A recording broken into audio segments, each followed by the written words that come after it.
So let's talk about how to make ghusl. What are the steps of ghusl? So we covered different types of ghusls.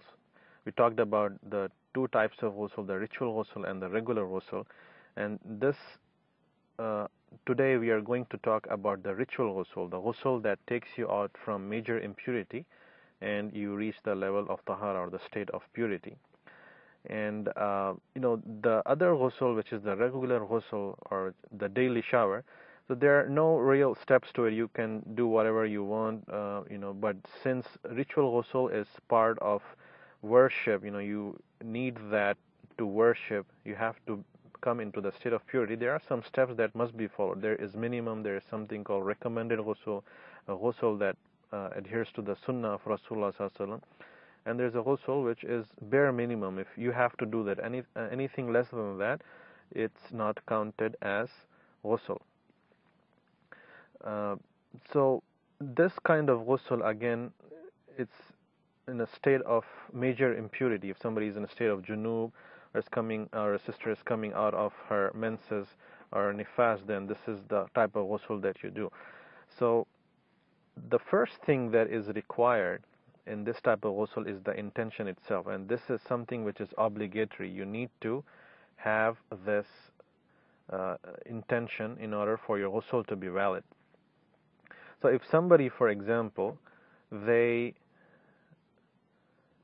um, go into the swimming pool and they swim, and if they were in a state of junub and then they do the swimming and then come out and they tell themselves that, hey, I was in a state of junub, now I went into the swimming pool and I'm all wet, then I have reached the state of purity.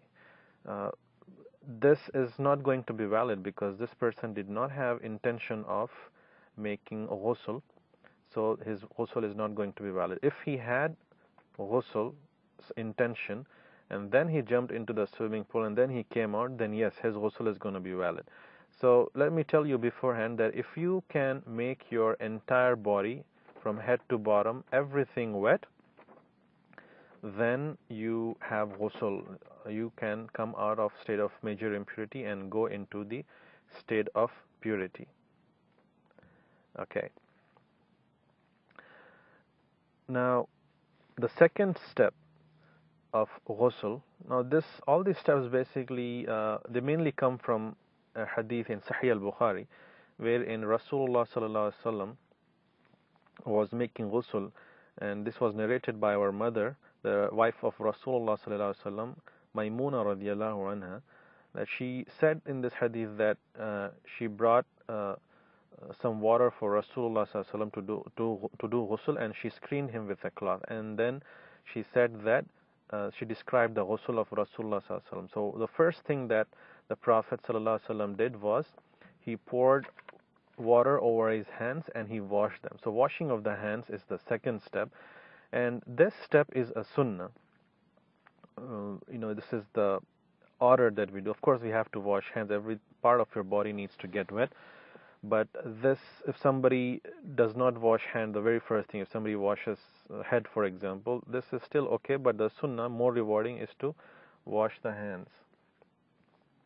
Now, we wash hands first because we are going to be using hands to clean the rest of the body, so we want to make sure first the hands itself is clean from any impurity or any other thing.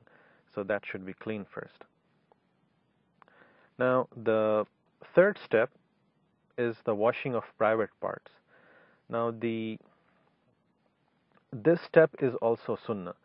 Yeah, it's true that even private parts, everything needs to get wet and cleaned, but we're talking about the order. The order is a sunnah. The third step is to wash our private parts. And in this step, it is very important that you use left hand only. And it's mentioned in the hadith that Rasulullah ﷺ would pour water over his left hand with his right, and he washed his private part with the left hand. Okay, so this is the sunnah thing, to wash our private parts, and you clean the area, everything, and the places of najas and so on. Now, it's important that the entire private part be wet, which we'll cover later on, which is obligatory, but the order itself, as we said, this is a sunnah.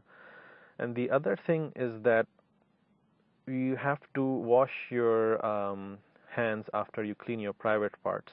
It's again sunnah, of course, but Rasulullah ﷺ used to strike his left hand on the floor and then wipe it.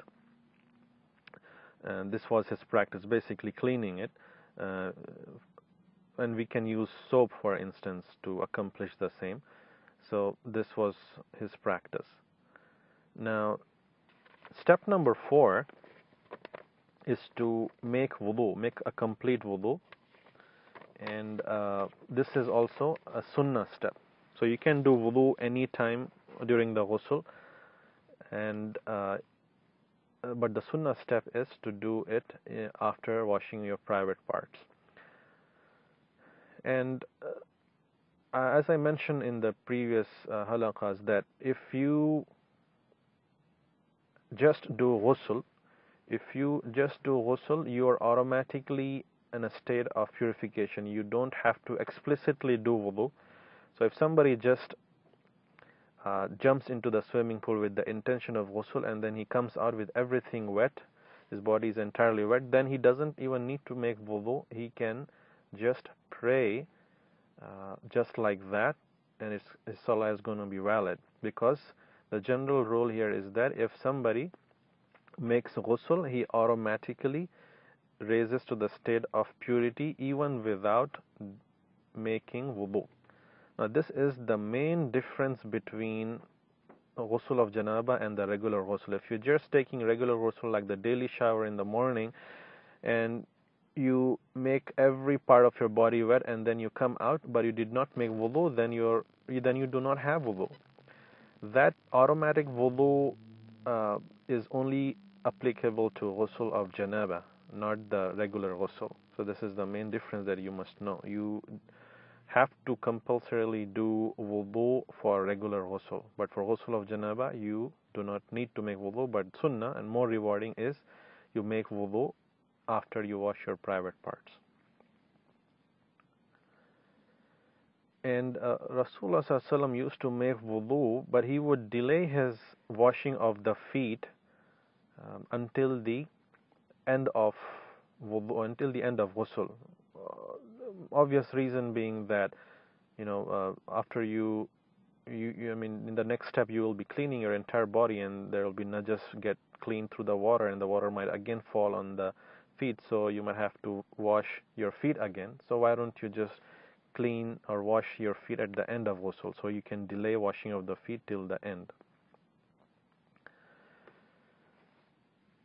Now the other steps, so step number 5 is to wash the hair, and step number 6 is to wash the body, and these require some additional explanation, and there are a lot of details that we need to be aware of.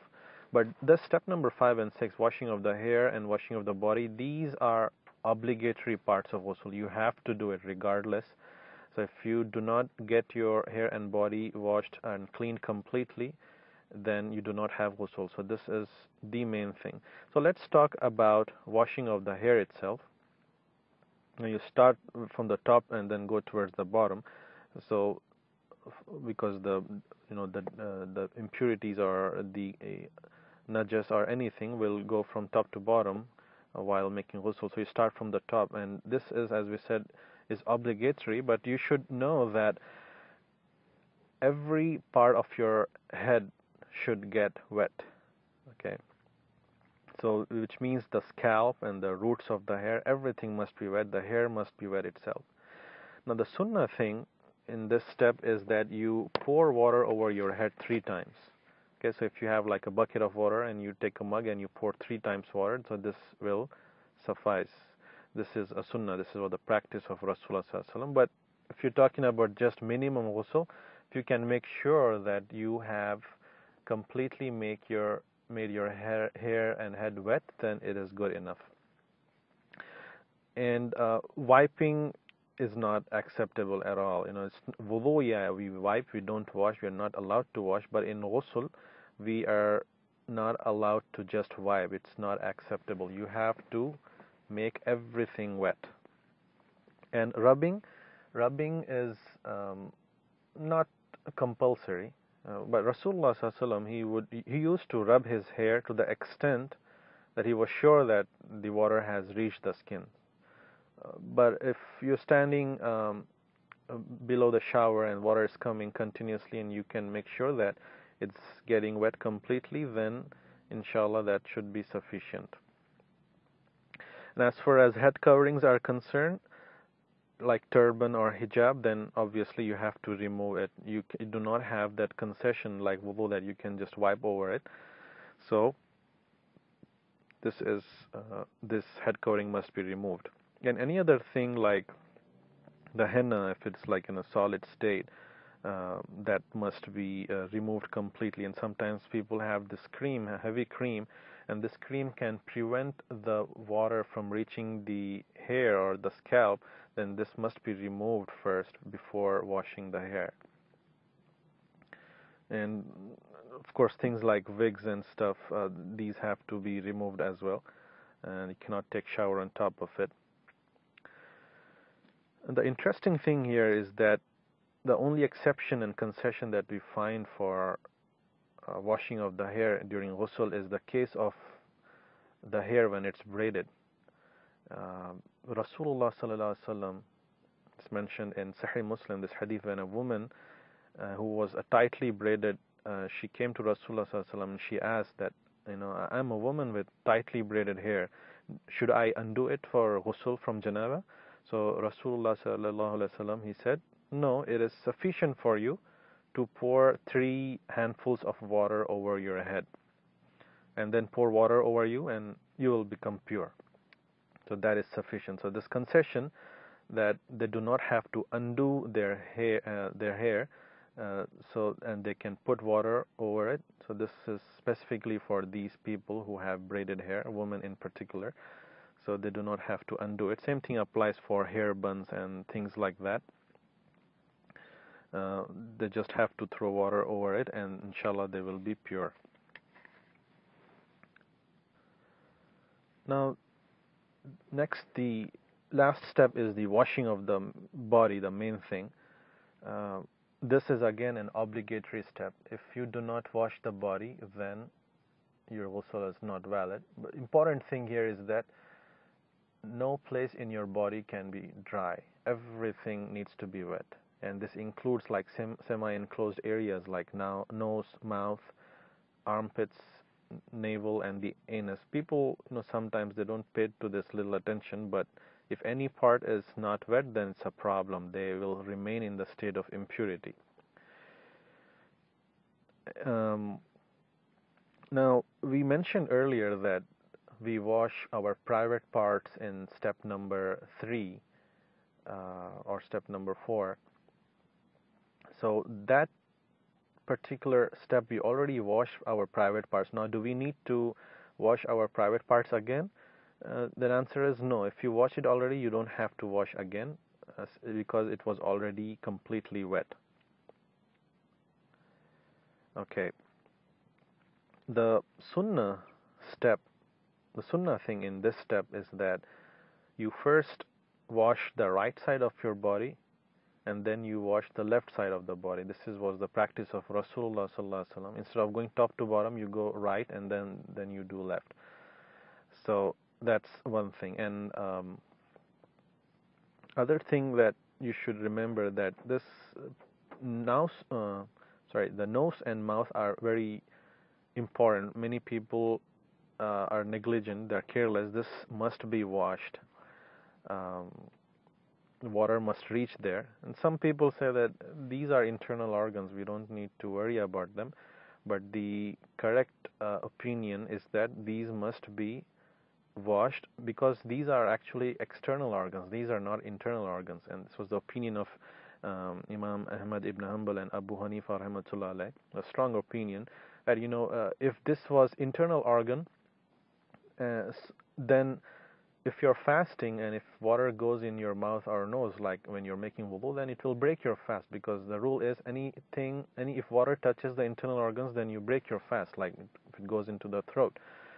So same logic here, that nose and mouth your water should reach there because it is external organ. Now, uh, other thing is soap necessary? Is it essential? Then answer is no, it's not compulsory. You can use them. If you can just make your body wet, that's sufficient.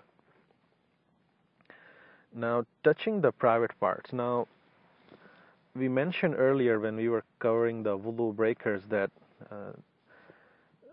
touching your private parts break wudu.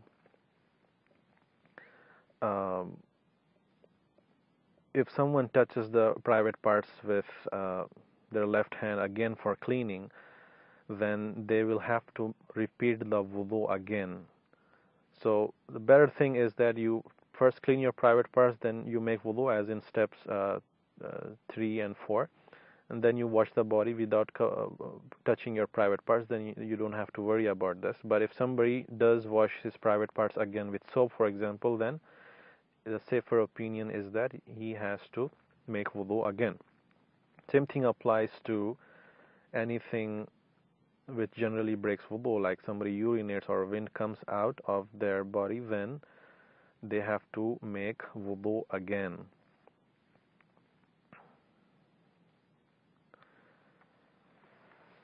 And the last thing that the rubbing of the body, this is something which is not compulsory, it's not required. If you can get your body wet, that's sufficient. Some said you should rub if you are not sure that it's wet or not, or if it's dry. If you have doubts, then you can rub it. And the last thing that you do in ghusl is to wash your feet. Now, as we said earlier, that Rasulullah sallallahu alaihi wasallam, he would delay washing of the feet, and this is again mentioned in that same hadith of Sahih al-Bukhari, that he used to move away from the spot where he had been standing and then wash his feet. That was his practice, and obviously he would do that because the place he was standing would be wet, or maybe there are impurities on the ground, so he would want to make sure that feet is clean, in clean area, and then he would wash his feet. When you're washing your feet, you have to make sure that you remove your hoof, your leather socks, your cotton socks, any kind of socks. You do not have any concession like wudu, like a traveler, he could wipe over his hoof or socks. And when it comes to ghusl, you do not have any option, you do not have any concession. You have to wash it completely, you have to make everything wet unless you have any medical excuse or so on. Now that concludes the ghusl steps. But let's discuss some issues that are related to ghusl. Some people have many questions related to it, and I would like to discuss those. The first thing is the amount of water that we need to use for ghusl. Now, the general rule here is that it is disliked to waste a lot of water. It's not good. And this hadith, wherein Rasulullah sallallahu alaihi wasallam, it's mentioned in Abu Dawud, he said that there will be people from my nation who will transgress in making dua and purifying themselves. So since this is a part of purifying yourself, the ghusl, you have to make sure that you do not transgress, you do not overuse, you do not waste water. And if you look at the sunnah, how much water Rasulullah sallallahu alaihi wasallam used to use, it's amazing that mentioned in so many ahadith, that like in Sahih al-Bukhari, that he used to make ghusl with just a sa'a of water. Sa'a of water, you can say it's like less than half a gallon even, less than a liter. Sa'a is basically 4 mud, and 1 mud is basically you just cup your hands together, and how much water comes into that hand, that is 1 mud. So you take 4 times like that. That's how Rasulullah sallallahu alaihi wasallam used to make ghusl, with those 4 handfuls, cupped hands. And generally, all the different hadith, it's mentioned ranging from 3 to 5 mud. But for us, it's like a big deal. We can't do ghusl in that much water. Because you don't have practice. Once you start practicing, inshallah, it becomes easier. But if we can make even 1 gallon, it's a big deal. But the way people take shower, if you are just taking like 10 minutes of shower, if you have a shower running in your bathroom, then it takes people's heads takes like 30 gallons for a shower, just for 10 minutes. It's too much of water. And we're talking about Rasulullah Sallallahu Alaihi Wasallam, who used to take ghusl in less than half a gallon, for example. And if you're taking a bucket, that would be like 5 gallons, for example, right? So that's still a lot, but that's still much, much better than using 30 gallons or more when you're just let the water run from your shower head. And another thing is that people ask that, can I stand while taking ghusl, or do I need to sit down? So the scholar said that it's okay, it's permissible. If you want to stand, that's okay. Uh, some scholars said that you should sit down, but it has to do with modesty and covering, and if it's not obligatory. And if you're taking it in a open place, of course, first of all, you shouldn't be showering in an open place. But in that case, you have to sit down and go far and sit down so that nobody can see you. And can we do tayammum instead of ghusl if you have excuse? Yeah, if you have excuse, like if someone maybe has a disease on the head and the doctor told them that they can't shouldn't put water, then yes, they can exclude that part. Or maybe sometimes they are so sick that, or have high fever or anything like that, and the doctor said you cannot put water on your body, then that's also a valid case of exception or concession. In fact, there is a hadith, two hadith that I would like to mention, wherein this hadith is in Abu Dawood again, wherein some Sahaba were traveling, and there was this one person who had a wet dream, and he wanted to make ghusl, but he was injured. So he asked the people, his companions, what should I do? So they suggested that he should make ghusl. Yeah, it's going to be tough for him. He's injured. It's going to be tough for him, but that was his suggestion, and he did make ghusl in that injury. And what happened because of that? He died. It got infectious probably, and that because of that water going into that injured place, he died because of that. Rasulullah Sallallahu Alaihi Wasallam came to know about it, and he was very upset. And he basically said that they killed him, may Allah kill them.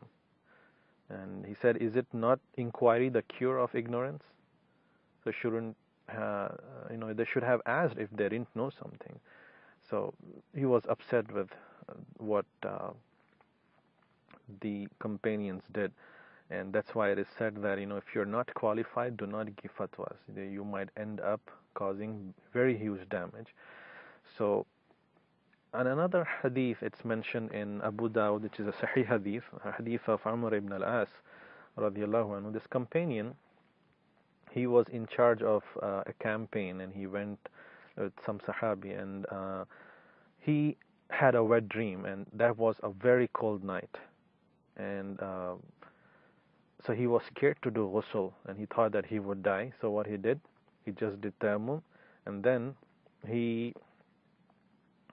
since he was the Amir, he led the prayer with tayammum. And so the people saw that, and they complained to Rasulullah Sallallahu Alaihi Wasallam about this, that he led us in salah and he was having this major impurity, the janaba. So Rasulullah Sallallahu Alaihi Wasallam talked to Amr ibn al-As. He said, oh Amr, you led your Sahaba in prayer when you were junub. So Amr ibn al-As radiallahu anhu, he told the Prophet sallallahu alaihi wasallam that the reason why he did that, and he also said the verse from Quran that وَلَا تَقْتُلُوا أَنفُسَكُمْ إِنَّ اللَّهَ كَانَ بِكُمْ رَحِيمًا, and do not kill yourselves, surely Allah is most merciful to you. So when Rasulullah sallallahu alaihi wasallam heard this, he smiled, and he did not say anything. Basically, he was smiling because he saw this ability of ijtihad in his companion. So that was a valid excuse. If somebody, even though he's not injured, but he is so scared that he's so cold that he knows that if he gonna use this ice cold water, then he's going to get seriously sick or even die, then he has a valid excuse. Okay. Another thing is that can we be completely naked? So in this country, for example, many people, like after they come out of swimming pool, they take a shower, and many people here, they don't mind taking shower completely naked, and they say, hey, it's the same gender, there are no other gender people here, so it's okay to take completely naked, to shower completely naked. But in Islam, it is not permissible, whether you are men or women or only in men only areas or women only areas, you still cannot be completely naked. Even if there are people of Islamic faith, if they are Muslims, you still cannot be completely naked. You have to be far away from people, or you must be taking shower in a closed area. And do we need to cover ourselves if we are taking ghusl, like in a bathroom in a closed place? Then no, it's not necessary. It's permissible to be naked while taking bath, and it's also permissible to take a bath with your wife. So you can be completely naked, you and your wife, and still take ghusl like that. This is also permissible, and it's reported in Sahih al-Bukhari and Sahih Muslim both that Prophet ﷺ used to take bath with Aisha and Maymuna radiallahu anha. So another reports, like we see in Sahih al-Bukhari, that the prophets, previous prophets like Musa alayhi salam and Ayyub alayhi salam, they used to bathe naked. And they used to go far and take a bath, and then they used to bathe naked. And that's the famous hadith when Musa alayhi salam removed his clothes and put it on a rock, and then the rock started moving. So that's again another instance. Other thing is that can we take ghusl discontinuously? Like if there is a gap when you're taking ghusl, maybe something happened, you ran out of water, or the water is not coming, so you go out and get more water, or you had got an urgent emergency call, so you had to discontinue your ghusl. So when you come back, do you need to start from beginning, or do you need to start from where you left? So the answer is you start from where you left. You don't have to repeat all over again. Okay, so this concludes the ghusl topic. Inshallah, we'll start with another topic later on. We pray to Allah subhanahu wa ta'ala that He gives us tawfiq to do proper ghusl and use minimum water and not waste a lot of water while making ghusl.